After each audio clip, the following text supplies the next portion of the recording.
Okay po. DPWH Undersecretary Ari Perez.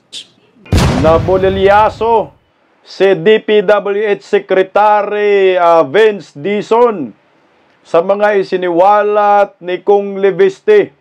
Tinumbok na po ng naturang kongresista ang tauhan ni Vince Dizon na may koneksyon sa mga contractors na nakipag-meeting di umano ito. Ang pangalan ay Yusik Pires po. Bistado at agad naman ho itong nagbitiw sa kanyang pwesto. Nabulilyaso, no? Dapat din po ito imbestigahan, kawawa nito. Pero, baka nagkapira na rin, no? Kasi kung totoo po ito, dahil yung isiniwalat nila ni Diskaya, may mga advances daw yan eh. Galing sa contractor, papuntang DPWH, galing sa DPWH, papunta sa mga kongresista, yung mga proponent na sinasabi nila, 25 to 30% na kickbacks. Putsa, pahiya po dito si Vince Dizon, dahil nga po hinahamon niya itong si Kong Leviste na pangalanan di umano ang tinutukoy niya na mga tauhan ni Dizon na may kinalaman sa mga contractors. Kaya ito, pinangalanan at bigla naman nagbitiw. Bakit kaya? At pag-usapan rin po natin itong isa pang Gen-Z na kongresista na si Kong Kiko Barsaga. Nagustuhan ko po yung inilabas niya ngayon na video na gusto niyang ihiwalay ang Mindanao sa Pilipinas. So anong ibig sabihin nito? Magiging Republic of Mindanao po siya. Pabor po yan sa akin, mga taga Mindanao. Okay po kami. Para ang aming gawing presidente at mamumuno ay mga Duterte. Bahala kayo mga taga Luzon. Magsawa kayo kay BBM kahit habang buhay.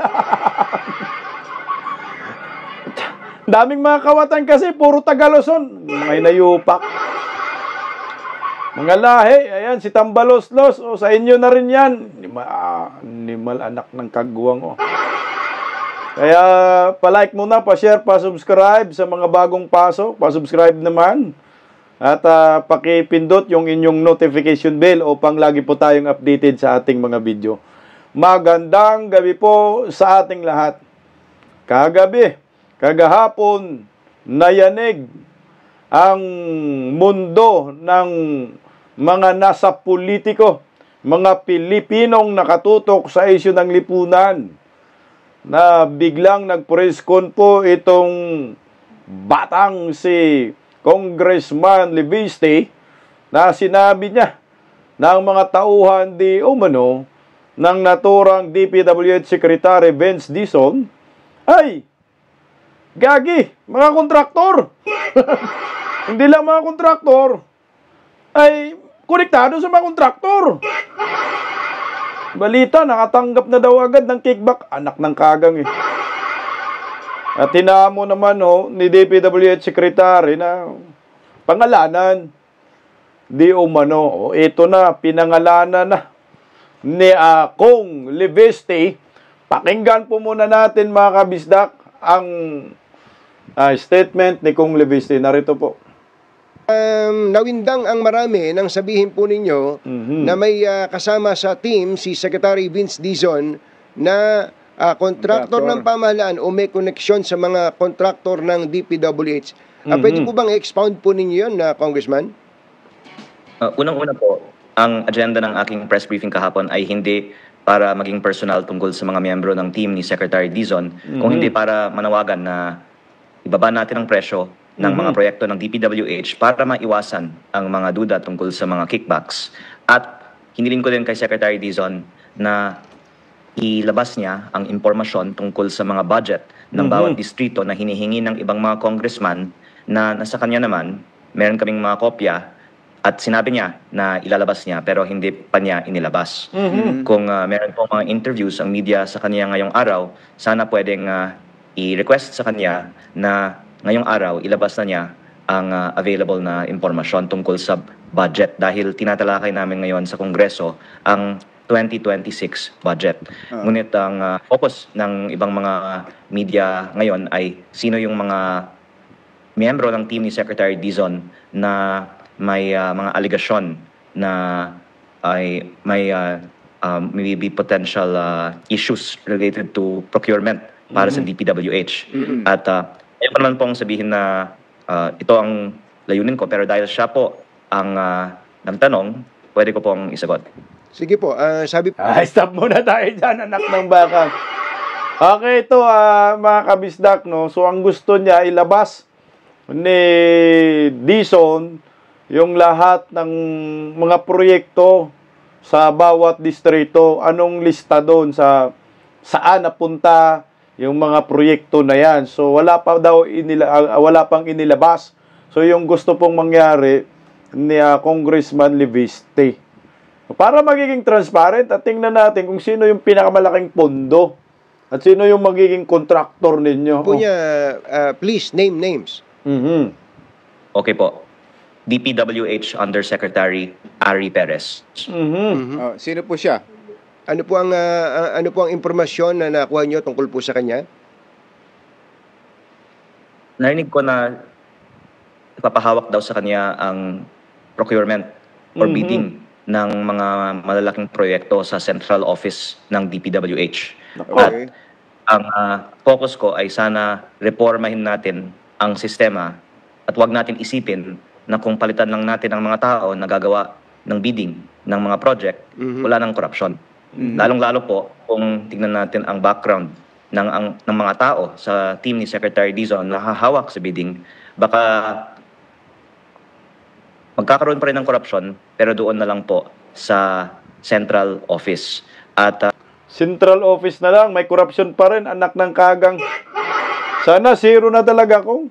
Kaso hindi man niya masisiro hanggat hindi si Bongbong mag-resign. Bumaba sa pwesto. Natutolerate ang corruption. Ang pinangalanan niya, basahin lang natin para mamaya ipapakita ko yung ang pinangalanan po ni Kong Leviste ay si Ari Perez. Siya po ay USEC, Undersecretary. Ito po ay inappoint ni Leviste. So may ito daw yung hahawak sana sa mga bidding process, so, mga malalaking proyekto, siya yung may hawak. Bata pa! Itong si Ari Perez, grabe Tuloy hindi ko rin po sinasabi na magkakaroon ng bigayan ng kickback sa itong individual o yang individual. Pero mahirap po talaga kasing iwasan ng korupsyon sa DPWH. Pag bago kang na-appoint na undersecretary, I'm sure marami ng mga contractors na lumalapit sa'yo. Kahit hindi ikaw yung lumalapit sa kanila. At kahit hindi ka humihingi, baka sila ay may inaalok. At ang isa din sa mga hiniling ko kay Secretary Dizon ay sa lahat ng mga members ng kanyang team, i-disclose nila sino ang mga contractors na nakausap nila mula sa simula ng kanilang termino. O kung maaari po, yung mga iba din mga kilala nila para kung makinabang sila sa DPWH sa mga susunod na panahon, malalaman natin na may connection pala ang mga opisyal ng DPWH. Stop muna tayo dun. Agree ako dun na dapat ilabas sa publiko. Ito, Vince Dizon, kung talagang hindi ka kurakot, ilabas mo sa publiko ang mga kontraktor na kausap na ho ninyo ngayon. Kasi matik yan, may mga kausap na silang mga kontraktor. May mga lumalapit na yan sa kanila. Kasi nga, mag-uumpisa na ang yung budget process na. Tapos, pagka nagiging batas na yan, matik na yan, yung mga kontraktor na yan, sila makakuha ng mga kontrata at sila po ang gagawa ng proyekto at paniguradong tiba-tiba ang mga buhaya sa kickbacks. So ngayon, kung wala kayong pinag-uusapan na hindi maganda, Dizon, tama yung suggestion dito ni Kong Leviste, ilabas nyo ang mga lista ng mga kontraktor, mga buhaya, para pag nagkaroon ng problema, nako, madaling matukoy agad ng sambayanang Pilipino kung saan nating hahanapin itong mga impaktong ito. Tuloy, kung... sa mga kontratistang ito. Ako po ay saludo kay Secretary Dizon at siya ay reformer at I'm sure sumusuporta sa panawagan ni Pangulong Bongbong Marcos para sa transparency at I think it's relevant for the public to know kung nagkaroon ng mga meetings ang mga DPWH officials sa labas ng DPWH sa nakaraang buwan. Ito po, May meeting na nakaraang buwan. Teka lang, transparency, sorry kung itong si Bongbong Marcos, walang transparency talaga. Dito pa lang sa ICI Animal, nakasarado yung hearing Walang transparency na yan din po yung malamang sa malamang ang instruction sa kanila, huwag kayong magkamali, maglabas ng public documents, lalo na dito sa procurement process, upang hindi tayo mahanapan ng butas. Dapat nga pag nag-bidding kayo, naka-livestream din kayo para makita natin at saka yung mga mukha ng mga kontraktor at kausap ng mga district engineer, ilagay nyo rin po yung mga mukha nila sa television nang malaman ho namin yung mga kawatan kung sakali magka-problema ng mga proyekto kung mga ghost projects. Tuloy kong klaruhin lang po natin, si Yusek Aray Perez ay mayroon pong mga kausap na mga kontraktor. Kailan po siya nakipag-usap? Upon his appointment as Undersecretary or even before he was appointed Yusek po ng DPWH? Ang sabi ni Secretary Dizon, pwedeng siya ang mag-imbestiga kasi siyempre nasa kanya naman po ang impormasyon at sabi niya just name names. So I gave one name. Actually, sir, I can name names of others. During our phone call yesterday or during the press briefing, I received a phone call from another high-ranking member of DPWH and ayoko naman po kasing ngalanan ng iba pang miyembro ng kanyang team at i-disclose ang iba pang mga narinig ko tungkol sa mga pag-uusap nila sa mga contractors at ang alegasyon na meron daw pang mas malalim pang mga connection sa mga contractors sa kanila. Pero sabi ni Secretary Dizon, i-check niya ang mga members ng kanyang team at ang dagdag ko naman po sana ay sana ilabas nila sa publiko ang mga detalye ng sino ang mga nakausap nilang mga contractors. Correct. Sino yung mga nakausap na contractors at sino yung kumausap sa mga contractors. Yung tumawag pala kagahapon sa kanya ay mensahero nga ni Vince Dizon. So inutos yon ni Vince Dizon na kausapin itong si Kung Levisti kasi trending po yung press ko niya kagahapon Talagang pinutakti ho sa social media itong si Vince Dizon. So inutusan habang nagpe-press con, tumawag. So nabulilyaso. Kaya nga natakot natakot ho itong si Vince Dizon. At hindi ho sa dito makakatakas pa kahit binalang natin, nag-resign. Alam nyo ho kasi, itong sa DPWH, kung hindi matibay ang sikmura mo dyan, kung hindi ka dedicated sa pagserbisyo sa bayan, yung kaluluwa mo, mabibili talaga yan. Pepresyohan ka dyan ng mga contractors, bisyohan ka ng milyon, kasi nga milyon rin naman ang makukuha nilang proyekto. Ito yung kalakalan ngayon. Pag mahalang-halang ka na bituka, lalo na ngayon, walang Anti-Corruption Commission, inalis ito ni Bongbong Marcos, talagang kakainin po kayo ng maling sistema dyan. Tuloy po kung... Do you want them, do you want Secretary Dizon to fire Yusek Aray Perez? Actually, I don't want to focus on his choice of appointees. I want him to release the data of the budget of each district as requested by other members of Congress, as also requested, by the way, by Congressman Toby Chanco just a few days ago in light of the budget hearings where we don't know how much is the budget of each congressional district. Na kay Secretary Dizon ang impormasyon na to. In fact, meron po akong listahan dito ng mga budget ng bawat congressional district na ipinabigay niya sa akin at pwede niyang ilabas ngayong araw ang data na yan at may data din tungkol sa mga proponents na hiningi ng ibang mga congressman na pwede din niyang ilabas. More than should he hire or not hire this person. Meron akong information tungkol sa... Bako muna yun ha. Yung congressional projects, yun yung talagang nire-request niya. Ilabas mo, pero may hawak siya. Binigay ni Vince Dizon. Pero sana, isa publiko ni Vince Dizon para malaman natin. Ano kasi yan, dapat DPWH sa maglabas, hindi pwede si Kung. Kasi nga, siyempre, binigyan lang siya ng kopya para sa kanya. So ngayon, ang gusto niyang mangyari, maglabas ka, ilabas mo sa publiko lahat, ilathala mo para maging transparent kung saan na pupunta yung malalaking proyekto at malalaking pondo. Kasi nga ho, palagay ko, malamang hindi po yan mailalabas ni Vince Dizon kasi pag ilalabas yan, bubungad yan ang pinakamalaking budget na probinsya, malamang Ilocos kay Sandro. At kay Tambaloslos, Martin Romualdez, anak ng kagang talaga naman. Corruption pa rin. Kung walang transparency, walang accountability, sumatik, corruption pa rin. Ang direksyon pa rin na tinatahak ni Vince Dizon ngayon ay direksyon pa rin ng mga buhaya na siya ngayon nahawa, parang impacto rin tong taong ito eh. No? Nagpahawa, anak ng kagang naman, oh.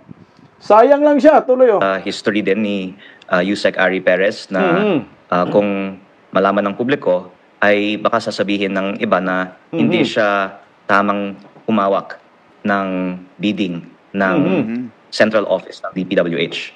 At ang mga miyembro ng media ay pwede rin pong mag-background check tungkol sa kanya at ang ibang mga miyembro ng team ni Secretary Dizon.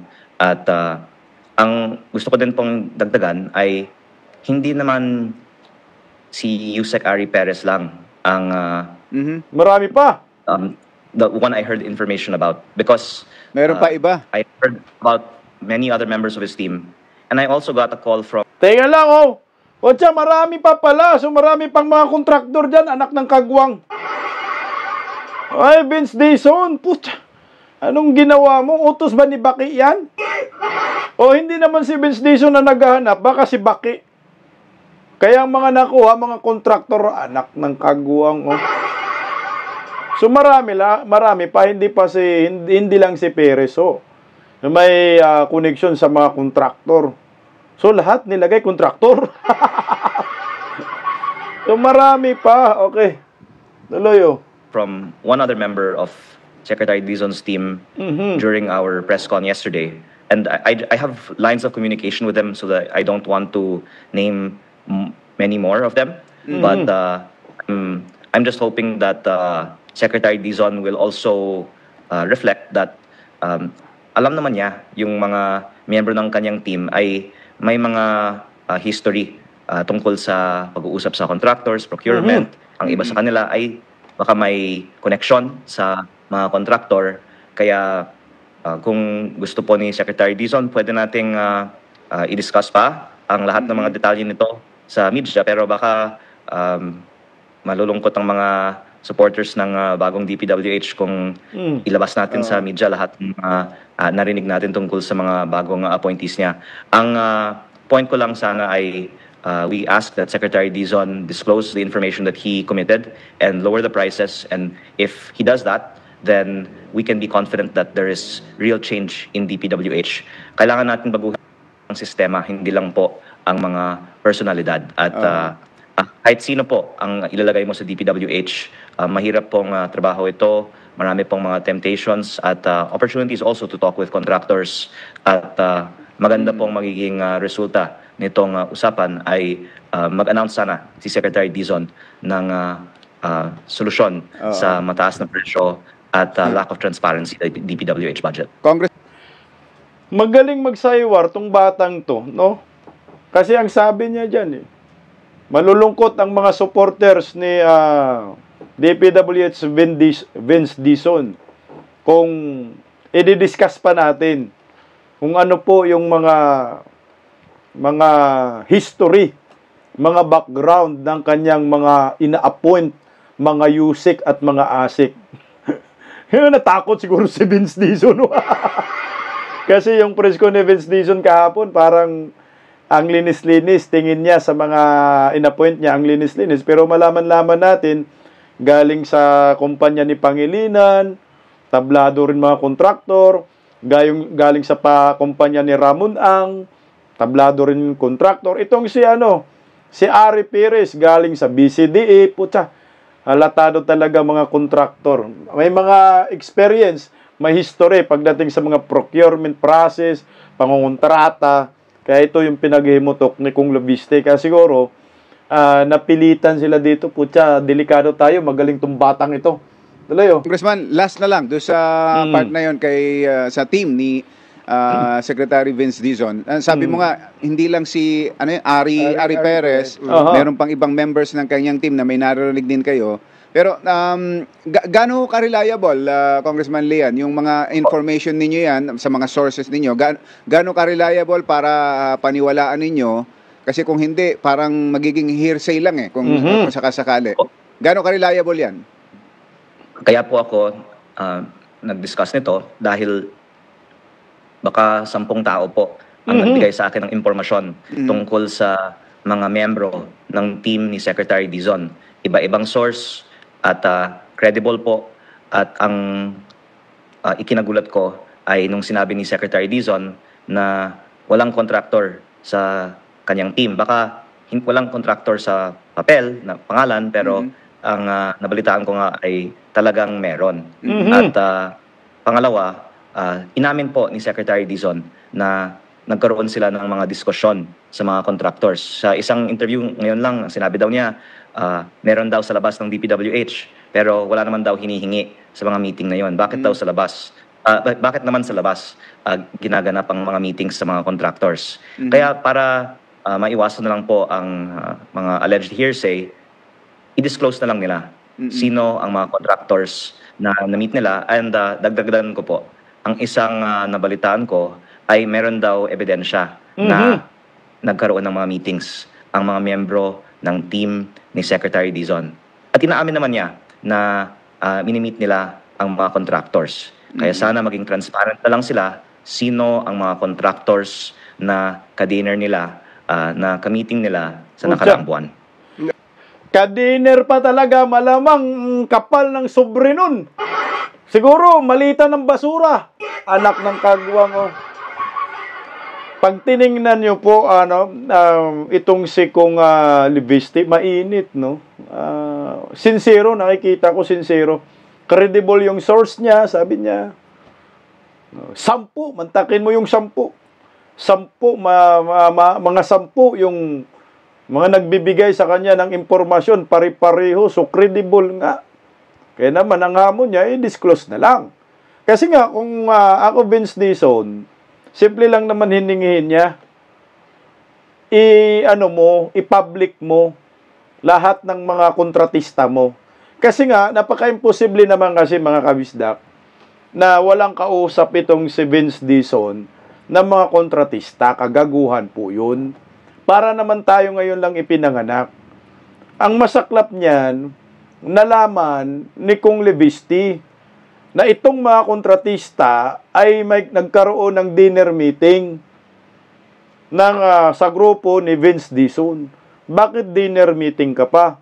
Kung wala kayong ginagawang kababalaghan, bakit hindi po kayo nagsagawa ng meeting sa loob ho mismo ng opisina ng DPWH? At bakit dinner? Dapat office hours. Kung talagang malinis po itong si Vince Dizon, lumalabas naman yung informasyon na yan, paano po may tanggi? Kamalas-malas dahil agad naman isiniwalat ni Lobiste. Pero pasalamat tayo. Dahil merong ganitong klaseng bagitong batang kongresista na malakas ang loob, na ilabas ang mga natuklasan sa mga paparating na naman na paglilimas sa kaban ng bayan. O ito, merong follow-up siya na preskon kanina, tapang talaga ni Lobiste. Pakinggan natin siya. Narito. po sa aking mga interviews kanina na si Undersecretary Ari Perez ay isa sa mga undersecretaries ng DPWH na narinig ko ay may hindi magandang history sa bidding and procurement. At ang nabalitaan ko din po ay plano daw ni Secretary Vince Dizon na ipahawak kay Undersecretary Ari Perez ang bidding ng DPWH sa central office.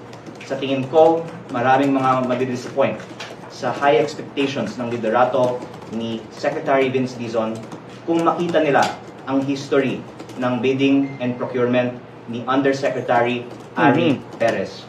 Kaya at least, sabi ni Secretary Dizon, pangalanan ko ang iilan sa kanyang team at ang ibinigay kong pangalan ay si Undersecretary Ari Perez dahil kung may 10 tao na nagbigay sa akin ng impormasyon tungkol sa mga appointees ni Secretary Vince Dizon, ang pinakamarami na nabanggit sa mga 10 ito ay si Undersecretary Ari Perez.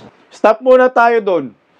So, si Ari Perez pa lang yung pinuruhan kasi sa 10, majority daw na nag-informante niya, informante ni Kong Aleviste, majority, pangalan ni Ari Perez lumalabas. So, ito yung pinangalanan niya. No, binigay muna. So, isa pa lang yan.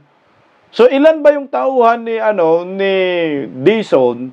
Kasi marami pa, hindi lang si Ari Perez. Baka sa mga susunod na araw, pangalanan muli ni Kung Aleviste. Tuloy, oh. May iba din na nabanggit. Ang isa pang nabanggit sa akin ay yung mataas na opisyal ng DPWH na tumawag sa akin kahapon habang tayo po ay gumagawa ng ating press con. May mga nagsasabi, kasama din po dito ang mga taga-suporta ni Secretary Vince Dizon na hindi daw po totoo na nagkaroon ng phone call ako kahapon mula sa isang mataas na opisyal ng DPWH. Pero mukhang hindi po nila natanong si Secretary Vince Dizon dahil sa kanyang radio interview kaninang umaga, inamin ni Secretary Vince Dizon na siya ang nag-instruct sa kanyang malapit na tao na tawagan ako. Baka hindi lang po nila alam na ongoing pa ang ating press con. Nakasilent naman po ang phone ko, pero nakita po nag-ring, kaya sinagot ko. Patay ka, bulilyaso ka talaga, Vince Dizon. O, di ba, tama ho tayo. Kahit hindi sinabi po kagahapon ni Leviste na si Vince Dizon yung tumawag. Si Vince Dizon ang nag-utos. Kasi siyempre, hindi naman direkta si Vince talaga tatawag sa kanya. Inutusan yung mataas na yusik. Malamang yusik talaga yun, mataas na official. Kasi sunod sa secretary, yusik. So, yun yung pinakamalapit. Parang kanang kamay ni Vince Dizon. Pero siya yung nag-utos. Natawagan mo itong Congressman Leviste na ito dahil nag-press con, binanatan tayo. So, yung tumawag pala sa kanya din ay nakita rin, nakipag-meeting sa mga kontratista, sa mga contractors. So, ngayon ito, dahil right hand yan ni Vince Dizon, panigurado si Vince Dizon, kung ano man ang makukuha at nakukuha na ba, kung may nakuha na kickbacks, yung right hand na tinutukoy ni Kung Leviste, kung meron ng 25 to 30%, malamang ka, Vince Dizon, nakatanggap na rin, anak ng kagang naman. May mga advances kasi yan, ng mga kickbacks. Sinabi yan ni Diskaya, na yung mga siuna, utay-utay. Hanggat sa pag nagiging nagiging gaan na, ayan, bigay na naman. Napirmahan na, automatic bigay na kalahati na. Pag naumpisa na, ayan, bigay na naman. Ganun yung sindikato. Ngayon, nakakalungkot nga lang, itong si Vince Dizon, nilamon din ng maling sistema. Hindi natin alam kung nakakuha na, pero ayon sa impormasyon ni Kung Leviste, may kausap na mataas na opisyal diyan sa DPWH. Ang mga kontratista nakipag-meeting nga eh. Siguro si Vince Dizon hindi sumama sa meeting, sila lang. No, sige, dinner meeting tayo. Anong gagawin natin? Pagkakitaan. Sinong kausap? Mga kontratista. Ang gagawa sa proyekto. Ang mali ninyo, nag-dinner meeting kayo. Pero kung yung meeting na yon, office hours, sa loob ng DPWH Central, baka wala po kayong question doon. Kasi pwede naman sabihin, kailangan namin ng mga kontraktor. Tsaka sinong gagawa sa proyekto kung walang kontraktor? Di ba? Kung walang kontratista, ito, pangalan namin. Kaya nga ngayon, hinihingi ni Kong Leviste yung mga pangalan ng mga kontratista. Kasi pag nagka-problema, yun ang hahabulin. Ang galing mo, Kong, tuloy, At yun po ay patunay na ang the point that I'm trying to make is getting at something, which is there is real need for more action in reforming the central office of DPWH. Hindi lang po District Engineering Office o Regional Office ang may problema. Hindi lang po ang pagpapalit ng mga lumang appointees ni Secretary Bonoan ang problema. Hanggang ngayon, may mga problema pa sa central office ng DPWH. Bolilyaso si Vince Dizon. Pero ako, Vince Dizon, ngayon pa lang kumanta ka na habang mas maaga pa. Sabihin mo ang katotohanan, sino po yung mga namimili ng mga kontratista? At sino yung amo mong tunay? Sino yung nag-instruct sa'yo? Kasi panigurado meron yan, mataas na personalidad. Kasi ang background ni Dizon, magaling, di ba? Pagkatingin natin, magaling. Dahil sa panahon ni Duterte, magaling siya. Pero magulat-gulat ka na lang kagahapon, ang hinayupak, bumanat kay Bungo. Hanggang ngayon, bumabanat pa rin siya. So, nilamon ka ng maling sistema. So, ang malas mo, dahil merong mga batang kongresista na galit sa korupsyon. Nasilip ka tuloy ngayon. So, Bolilyaso, tingnan mo, kinabahan ang uplok, kinausap daw niya itong si Ari Pires. Ito, pakinggan natin yung pahayag ni Ano na siya dito? Parang namumutla na. Nakalbo si Vince Dizon dito, nakalbo sa stress. Mga kakampi kasi mga buhaya, anak ng kamote, sayang yung record mo, galing mo sana noon kay Tatay Digong.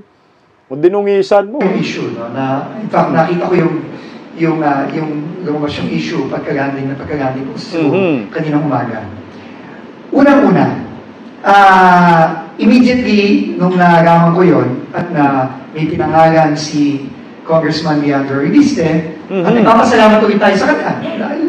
Ang importante dito, transparency. No, kailangan talaga, lol! Putangin na, no? Iwas pusoy, no? Kunyari, okay sa akin yung ginawa ni Reviste. Sinampal ka back and forth, tol. Napahiya ka. Kasi feeling mo, magaling ka. So parang gusto niyang ipakita pa rin sa taong bayan, malinis ako, hindi ako kurakot, hindi ako sumasayaw sa apoy ng mga buhaya. Los mo, kung ka magaling ka, hindi sana na-discover mo, yung na-discover ni Kong Leviste, hindi ganun kasi tinatakpan mo. Plano nyo to. Tuloy, lalo na para sa mga taga-gobyerno, na open book ang buhay ng mga taga-gobyerno. Ganun talaga. No, ganun talaga. Kaya kinausap ko agad-agad si Undersecretary Ari Perez. Sinabi ko sa kanya na niname ka ni Congressman Leviste, although si Congressman Leviste din naman nagsabi na these are based on rumors, etc. May mga narinig siya o binabasa din niya sa mga dating mga balita o kung ano man. Kinausap ko si Undersecretary Perez at sinabi ko, iimbestigahan natin ito. Kasi yun ang kabigin-biginan ng Pangulo sa atin. Na kailangan linisin natin ang DPWH. At ang paglilinis... Naniwala ka naman dun! Linisin daw ang DPWH. Kung linisin, hindi sana naging transparent kayo. Ilabas nyo yung mga listahan ninyo ng mga kontratista, mga proyekto sa mga district project na ngayon hinihingi ni Kong Leviste. Wala kayong mapakita. Kasi sabi nga ni Bangag dyan, huwag mong ipakita, mabulilyaso si Sandro. Tuloy, Linis ay walang sinisino, walang sinasanto. Kahit na dati nang nandyan. Narinig nyo yung walang sinasantong word? Putsa, wala kayong sinasanto, hindi nyo nga mapangalanan si Saldico, hindi nyo lang mapangalanan si Martin Romualdez. Sige nga, baka may mga kamag-anak ba dyan, si Baki kasama eh. Baka si Baki kasama pa, pangalanan nyo nga, Romualdez at Saldico para maniwala kami sa'yo. Putsa, pinangalanan mo, Bunggo, ang layo-layo naman sa mga mastermind, gagi oh. Tuloy oh. Wala na dyan, nag-resign na. Dating administrasyon, o kahit yung mga taong ako mismo ang nagdala. Wala tayong sinisino. At kailangan, yun ang gagawin natin. Kinausap ko sinabi ko yung diretsahan kay Undersecretary Perez. Pero, ang sinabi niya sa akin, unang-una, welcome niya yun, pero ayaw niyang makasagabal at ayaw niyang maging distraction ito dahil alam niya na napakabigat ng kailangan natin gawin at siya ay nag-tender ng irrevocable resignation. At ito, syempre, ay tinanggap ko na. So, as of today, hindi na po parte si Undersecretary Perez sa DPWH. Siya mismo ay nagkusa at rinirespeto natin yung desisyon niya, pero, syempre, yung investigasyon, tuloy pa rin na. Kagaya ng mga iba din nag-resign, tulad ni Yusek Cabral, ni Yusek Bernardo, Yusek Ayapana, even Secretary Bonoan, lahat yan. No? Hindi porket na nag-resign, hindi natin imbestigahan. No? Lahat yan kailangan imbestigahan. At yan ang gagawin natin. Kasi yun ang trabaho na binigay sa atin ng ating Pangulo. Iyak! Nabulilyaso ang masamang plano ng mga yusik-yusik, asik-asik. Pag kami, Vince, nag-resign dahil nabisto kayo. Nag-resign dahil yung mga masamang plano ninyo, nahuli kayo. Yan ang totoo niyan. So ngayon, dapat imbestigahan din kayo ng ICI, ni Bangag, or Senate Blue Ribbon Committee na lang. Animal yung Senate Blue Ribbon Committee hanggang ngayon, ayaw pa rin mag-hearing eh. Mga kapal na mukha, tuta suto. Yun na nga lang pag-asa, Senate Blue Ribbon Committee. Kasi nga, ito nag-resign. So, ibig sabihin, guilty ka. Mantakin mo ha. Kakapumpisa nyo pa lang, pera agad na sa isip nyo. Nakipag-usap kayo sa mga kontraktor. Tangina, tagal, magpayaman talaga kayo. O, ito nga, nag-resign na ang bataan ni Vince Dizon, naunsyaming kaligayahan. Kaya kung may kanta tayong ialay sa kanila, ay kantang Aray, aray naku. Ang sakit naman, agad ay nabulilyaso. Magpapasko pa naman, anak ng kagwang. Walang papasok na pera. Malapit na Pasko. Ayan na. Okay. Nag-resign na po. Tuloy ang investigasyon. Di ba, sabi ni Vince, di ba? Tinanggap ni Vince kanina yung resignation. Resignation ni Yusek Ari Piris. Siya po ay dating ng BCDE. Ayan. Ari Perez. Nag-resign na. So, resign na doon kasi makulong ka.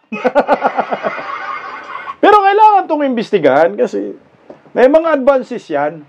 Yung mga kontraktor, pag nakipag-usap yan sa mga DPWH official, lalo na mga dinner meeting, automatic yan, may kickbacks yan. Ito kasi kasanayan namin, 10%. 10% po muna. Pero 25% kasi yung makukuha ninyong kickback sa proyekto. So ngayon 10% mo nabigay. So anong magiging resulta dyan? So dahil wala ng pira, na-advance na pagkuha ng mga buhayang DPWH at mga kongresista, anong magagawang proyekto? Antakin mo, pinag-uusapan pa lang ang proyekto, budget, pinag-usapan pa lang yung pondo, kumikita ng mga buhaya. Advance agad yan, kinukuha na nila. So wala pang pira na napunta sa kanila, galing sa gobyerno, kumikita ng mga buhaya. Mga kongresista, mga DPWH. Kaya pagdating sa kanila, sa mga kontraktor, automatic babawiin nila yung mga binigay nila sa mga buhayan na to. So ang resulta, kung hindi ghost projects, ang naturang proyekto ay maging substandards po ito. O ito, Miracy Vince. Palakpakan muna natin si Kung Leviste. Palakpakan natin, palakpak tayo. At kung hindi po titino itong gobyernong ito, kayo Vince Dizon, na minsan hindi nyo napangalanan si Martin Romualdez at Saldico, ano pong resulta nito? Lumalabas ho na protector kayo ni Romualdez at Saldico at kayo yung nag-aabogado. Tama ba? Itong DPWH official na ito, kung wala si Leviste, kung hindi siniwalat ni Leviste ito, tatanggalin kaya niya? Hindi. Tandaan nyo ha, hindi lang ito. Ang di umano'y merong kaugnayan sa mga contractors, marami pa dyan. Pag ipatuloy ito ng Marcos admin na mag-aabogado kay Saldico, malamang sa malamang magagalit ang maraming Pilipino. Pakinggan natin si Toby Tiangco. Ito yung mangyayari talaga. Ang sentimento ng taong bayan, hindi nila tatanggapin na hindi mapabalik si Saldico. Dapat naiintindihan yan ng mga may kapangyarihan na pabalikin siya. Kasi pag dumating sa punto, huwag naman sana nasabihin na kailangan siyang pabalikin at hindi siya mapabalik. Huwag natin subukan yung pasensya ng tao. Sa tingin ko doon na talaga magagalit ang taong bayan. At baka doon na sila magduda sa sinseridad ng investigasyon. Kaya nga, sinasabi ko, hoy, ngayon pa lang, Toby Tiangco, duda na ang taong bayan. Walang sinseridad dyan. Dahil sa ICI na yan, Sarsuela yan, nakatago. Nakatago sa mga Pilipino. Nakapiring kami dyan. Hindi namin alam anong nangyayari dyan, mga inayupak na mga buhayan na yan. Walang live stream eh. Doon sa DFA, may kapangyarihan naman silang kansilahin yung passport eh. Ngayon, ang hindi ko maintindihan, bakit tila DFA o yung ibang nga nasa gobyerno ang nagdedepensa pa kay Saldico kung bakit hindi pwedeng kansilahin yung passport. Di ba dapat kansilahin nyo, tapos pabayaan yung abogado niyang questionin sa korte yung pagkansila.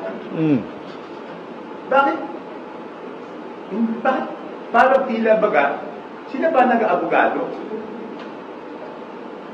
May legal na proseso naman eh. Function nila yun eh.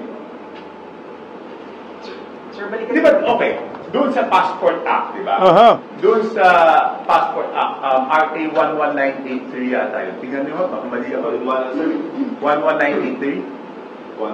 983, Passport Act ba yan?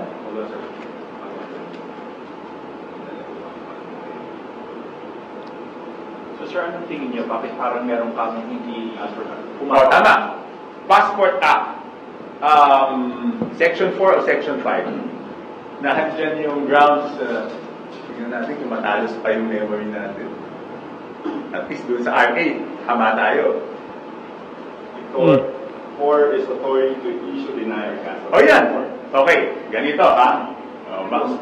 Medyo matalas pa pala memory ko. RA 11983, Section 4. Isa sa mga grounds dyan is national security. Tama? Yes. Yung galit na galit yung tao. Siguro naman mag-agree tayo na galit ng tao.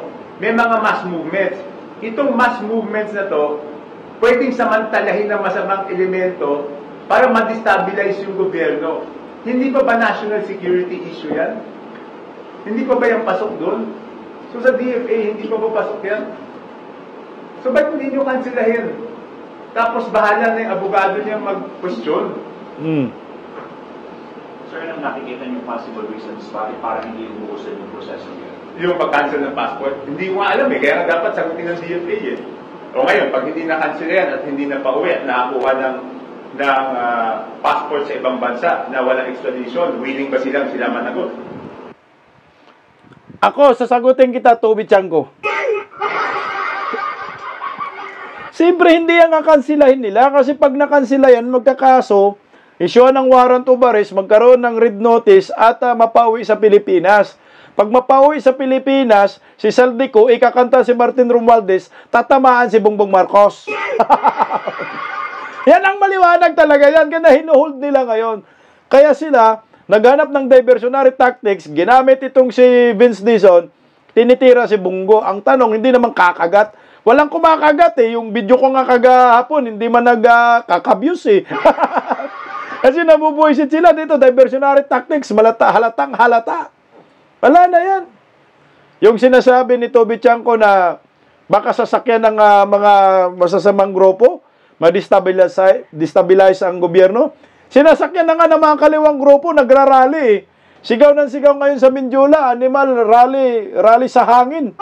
O ito, ayan,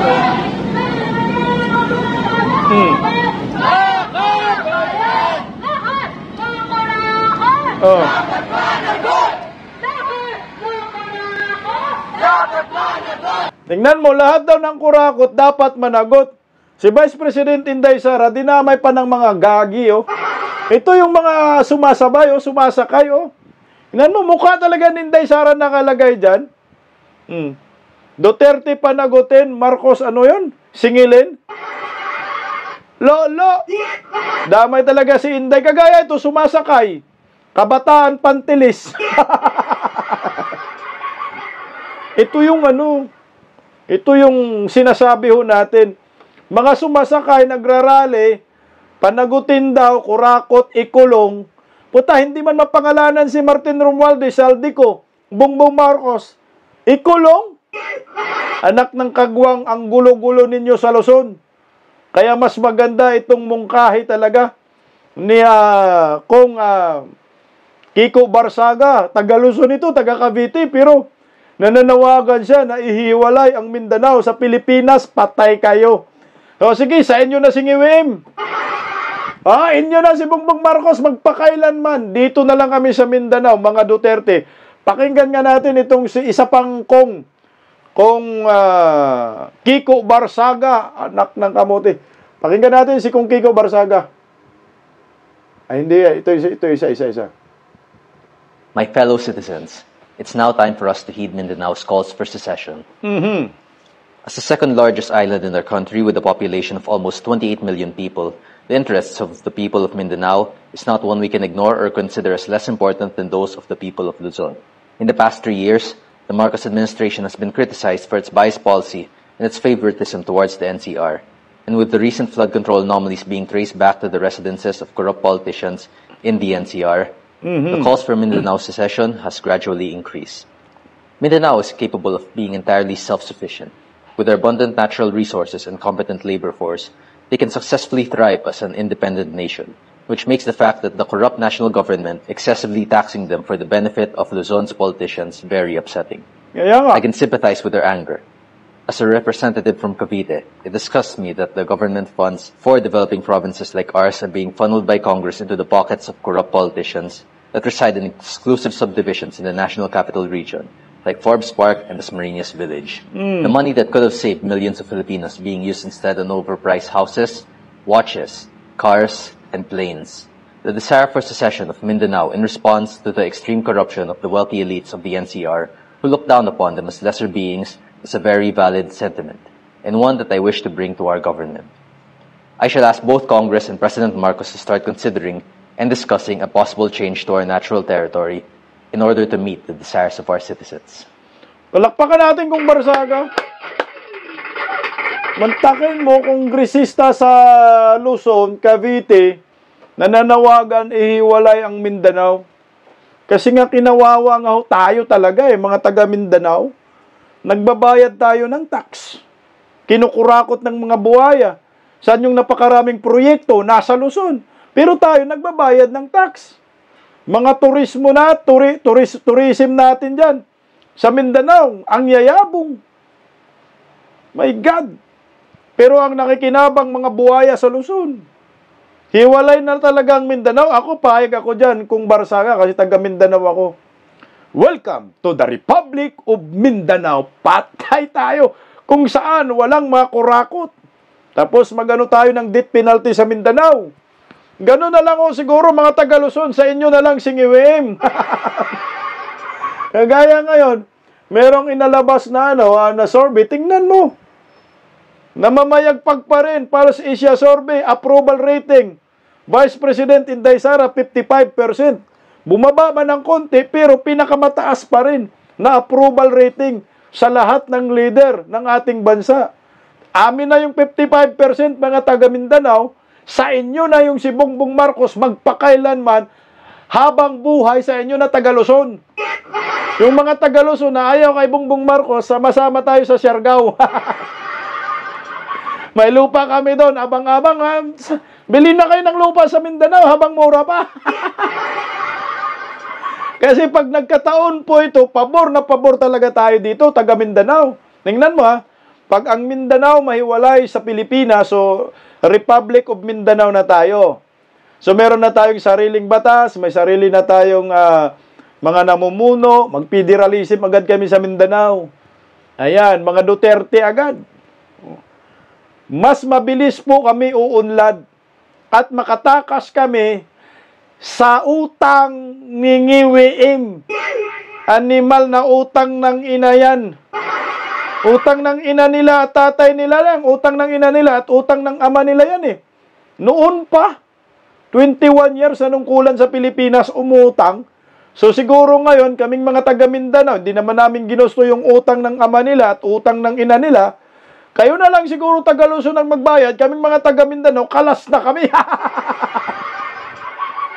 Kaya mga subscribers ko, pag nagkataon ito, bili na agad kayo ng lupa sa Mindanao. Yayaman talaga Mindanao.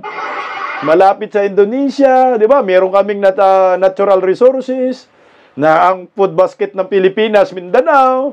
Patay ang mga buhaya gutom nito. What if mangyari yan? Ang saya-saya ng mga buhay ng mga Muslim.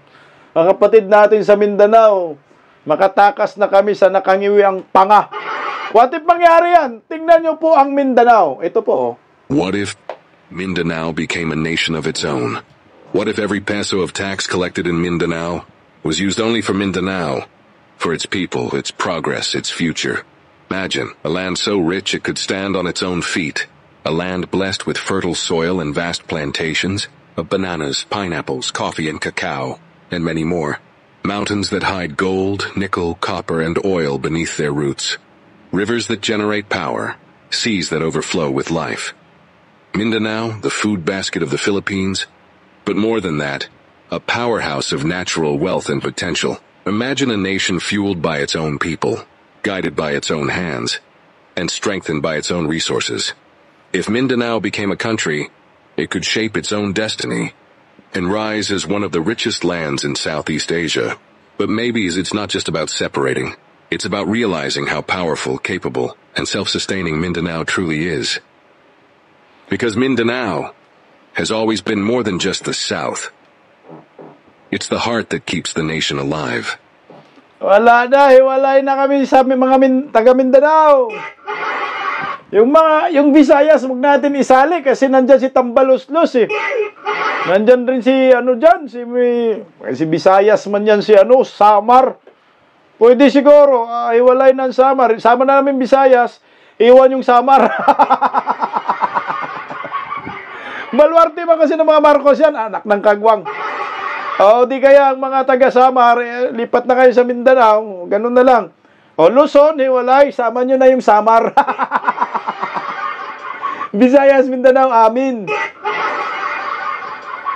Kasi putyang na guys. Grabe yung mga kurakot ng mga opisyal ng gobyerno, nasa Luzon lahat. Walang habas, walang awa sa mga taga Mindanao na discriminate ngayon Tingnan mo ngayon, huli na nga Huli na nga, ayaw pa umamin. Kagaya si Vince Dizon, putyang inatol. Sinira mo yung pagkatao mo. Titirahin mo. Si Bungo, titirahin mo yung Duterte admin, previous admin, na dun ka nagkaroon ng puwang bilang isang public servant, sumikat ka. Dahil sa Duterte admin, ngayon pinupuntarya mo Duterte admin, hunghang ka. Kaya palakpakan natin si Kiko Barsaga. Kasama na rin si Kong Leviste. Ayan. Kung magkataon, sarap ng buhay namin mga taga Mindanao. Mga tourist destination, nandoon. Meron din kaming sariling langis sa Ligwasan Mars na hindi pa maayos-ayos dahil kurakot yung mga gobyerno ngayon. Sayang lang. Kasi kung ganun lang ang gawin, di sana ganyan na. Ituloy na natin, no? Yung panawagan nga ni Tatay Digong, One Mindanao. Ito naman, sinuporta, bigla naman nabuhay naman ang usapin na to. Dahil sa damakmak na korupsyon. At siguro kaming mga taga Mindanao, uunlad kami. No? At pupunta kayo sa amin, mag-passport kayo. Uunlad kami panigurado, malapit kami sa Indonesia, Malaysia. No? At magiging next Singapore ang Mindanao. At yung mga kaibigan nating mga Chinese, dahil ayaw ni Bongbong Marcos mag-invest, makipagkaibigan sa mga Chinese, sa Mindanao na lang para kami ay uunlad ng tudo at makatakas na kami sa maitim na liderato ng gobyernong ito under Marcos admin, na hindi mo maintindihan yung mga pinagsasabi. Ayan dididip-dip, patalastas muna. To si Yorme Isko, nandyan, di naintindihan si Ngiwim dito. Patalastas. Meron din po tayo para na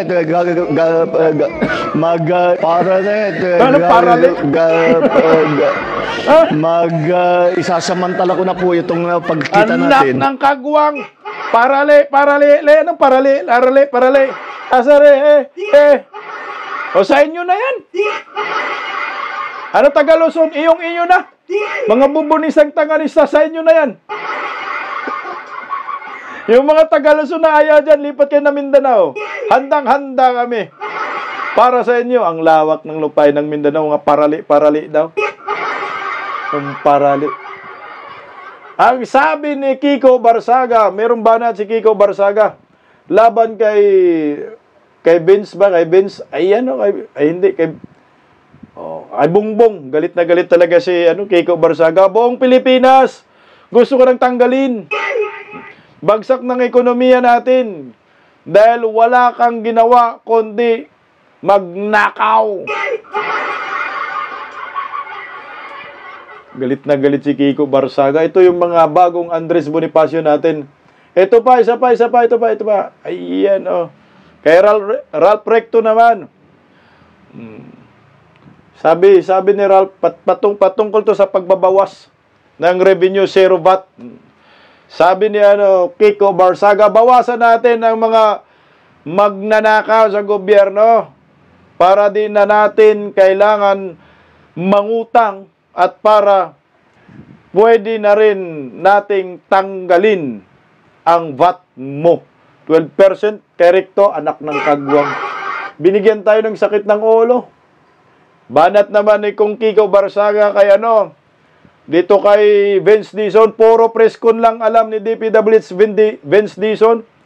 Isang buwan na, wala pa rin magnanakaw na may pakulong. Bunggo nga, pinagtripan, anak ng kagwang tong si Vince Dizon. Utang layo-layo, no? Saldico, Romualdez, ang tinuturo ngayong mastermind, ang imbestigahan, bunggo, anak ng kamuti. Oy, Vince Dizon, tigil mo na yung kahibangan mo, nagpapagamit ka rin. Paggamit itong si Vince Dizon sa mga demonyo na walang nagawa sa bayan kundi pasakit lamang. Ewan ko lang kaya kung hanggang saan ang pagpapagamit niya.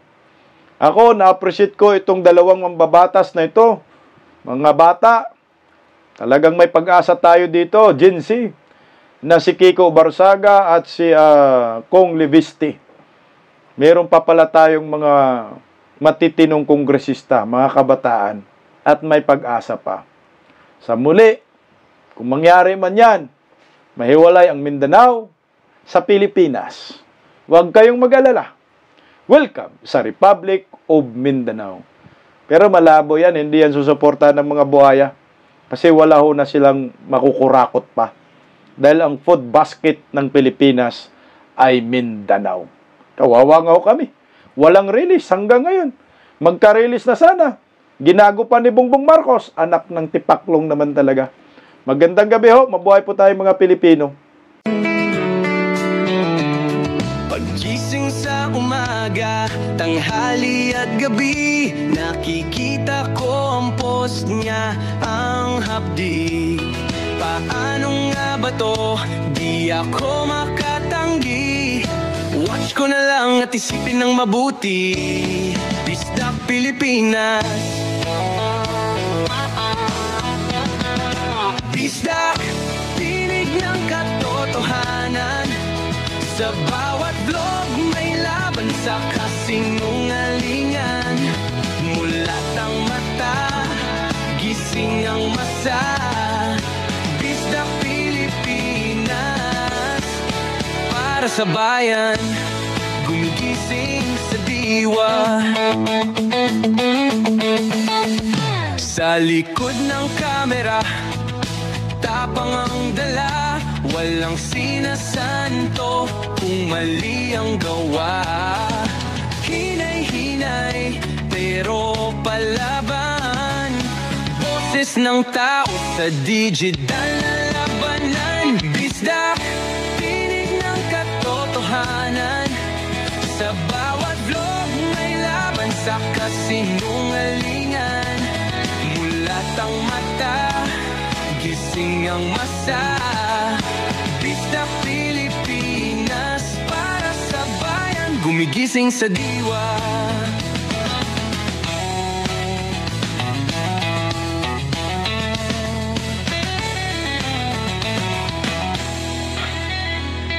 Hindi artista, hindi politiko, pero ang katotohanan, sigaw niya ay buo. Sa YouTube o Facebook man siya makita, may aral ka pa rin, may uwi sa bawat salita. Bisdak, gising sa katotohanan.